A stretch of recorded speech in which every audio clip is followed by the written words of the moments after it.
نوو 3D جټ جامو د خلکو پر وړاندې خپل لومړی الوت د چارشنبې پرواز وکړ. یو کس چې دغه جامې یې په تن کړې وې د نیویارک په هوایي او خلایي میوزیم کې یې د څه وخت لپاره بې حادثې په هوا کې الوت وکړ.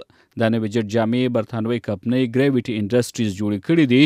دا کمپنۍ ریچارډ براونینګ په 2019 کال کې جوړه کړې وه. سیم راجرز چې د دې کمپنۍ یو چارواکی دی او د شروع په ورځ یې په دغه جامو کې الوت هم وکړ، وایي دا لومړی ځل دی چې خلکو نوې 3D ماډل جټ جامې وکتلې.